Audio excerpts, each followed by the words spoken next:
Olá, meu nome é Marlon Martins e esse é o canal Vanitas. Seja muito bem-vindo. No vídeo de hoje trataremos sobre os BRICS e qual a relevância desse bloco geopolítico e se ele de fato tem importância no momento presente das relações internacionais ou se é apenas um grupo artificial. Trataremos disso logo após a vinheta. Então fique por aí.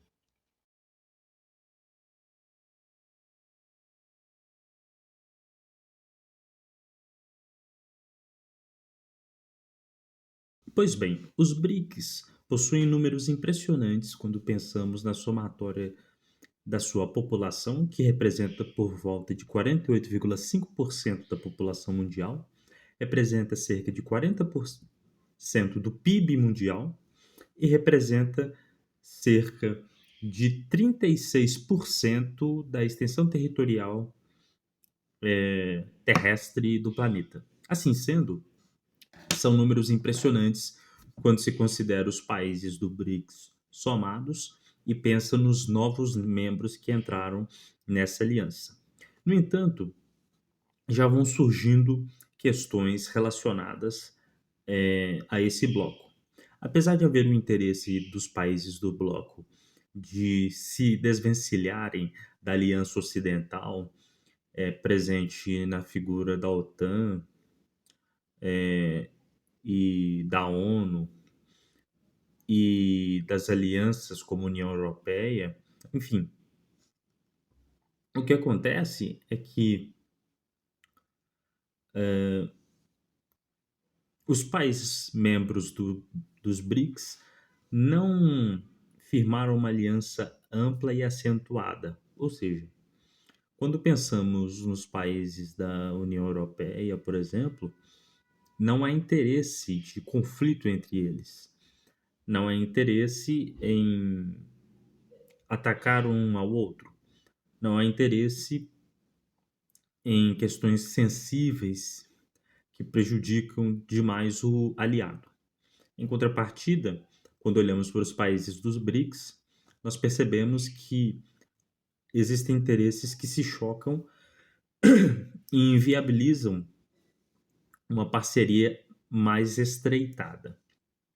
Quando pensamos na relação entre China e Rússia e elementos territoriais fronteiriços entre os países, nós entendemos que há ali um ponto de tensão. Quando olhamos para a Índia, percebemos que há um ponto de tensão com a China, e ambos são membros fundadores dos BRICS.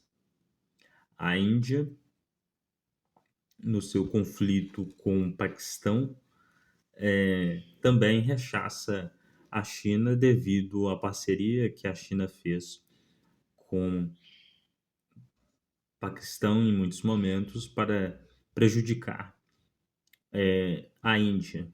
E por aí vai. Assim sendo, existem questões a serem consideradas. Quando olhamos, por exemplo, também para a guerra na Ucrânia, o que deveria ser o caminho óbvio é o caminho de parceria, por exemplo, da Rússia com os países membros dos BRICS. Houve um apoio econômico por parte da China, absorvendo a exportação russa. No entanto, parou por aí.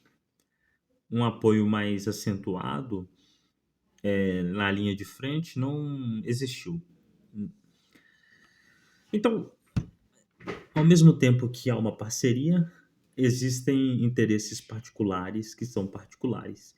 E diz da natureza dos países dos BRICS. Porque, como a maioria dos países dos BRICS são autoritários, os interesses personalistas das figuras que os comandam dizem mais do que interesses colegiados e propositivos da sua contraparte.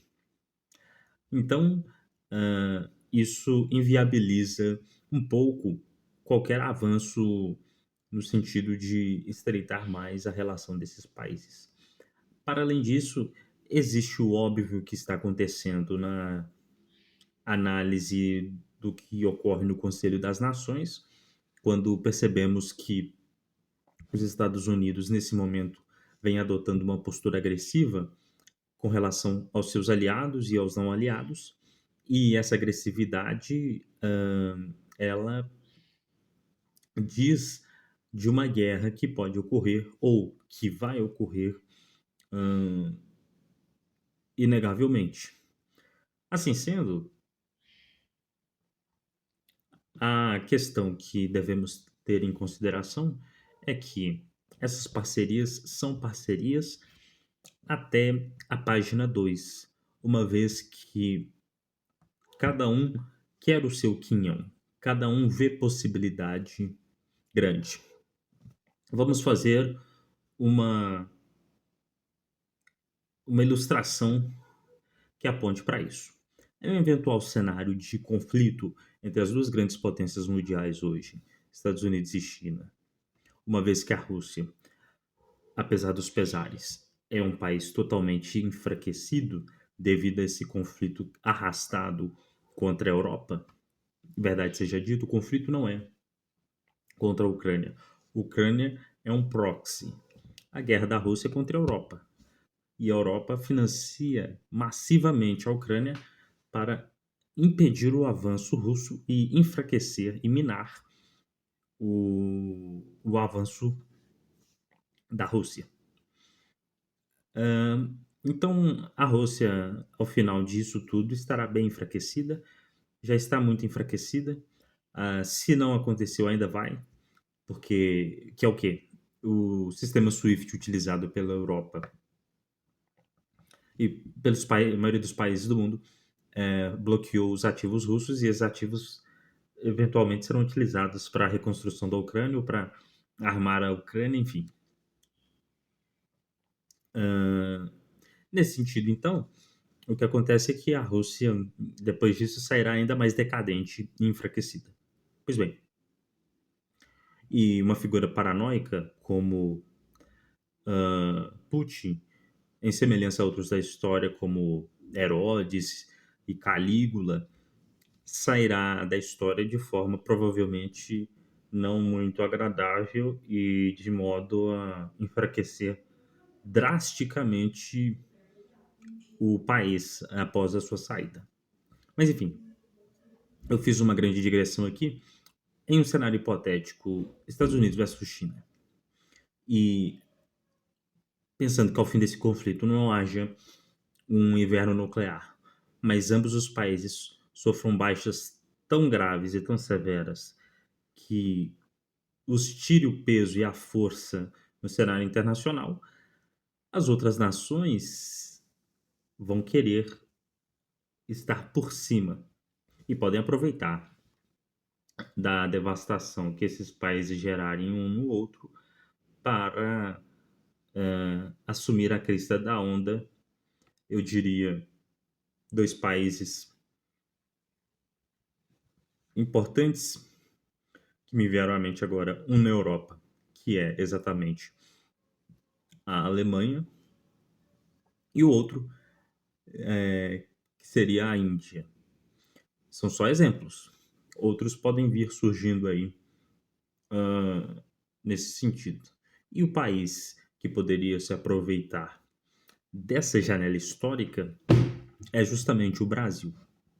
O Brasil, apesar de estar em risco devido aos seus ativos naturais, ele é um país distante desses países e pode se fortalecer militarmente e, com seu fortalecimento militar, envolvendo tudo que isso significa, ele então terá uma proteção, um resguardo e vai dissuadir a tentativa desses dois países de fazer uma interferência mais acentuada no Brasil. E o Brasil pode se beneficiar de um possível pós-conflito e ter papel decisivo e consultivo, ou quem sabe até diretivo, após isso. É claro, são divagações e o caminho para fazer isso é difícil. Seriam preciso muitas mudanças na elite do nosso país. No entanto, a possibilidade é real e o potencial é real. Assim sendo, eu encerro aqui, então, falando sobre os BRICS. São relevantes, sim, mas não são o que aqueles que defendem a aliança como uma contraposição ao imperialismo americano dizem ser. Está bem longe disso. Tem peso, tem importância, mas não são isso tudo. Pois bem, essa é a minha opinião, e se você discorda disso tudo que eu falei aqui, o espaço dos comentários está totalmente à sua disposição. E eu pedirei a você também que, se gostou do vídeo e se gosta do canal, e se acompanha os vídeos aqui, inscreva-se nele e esteja presente para os vídeos que virão. Muito obrigado e até o próximo vídeo.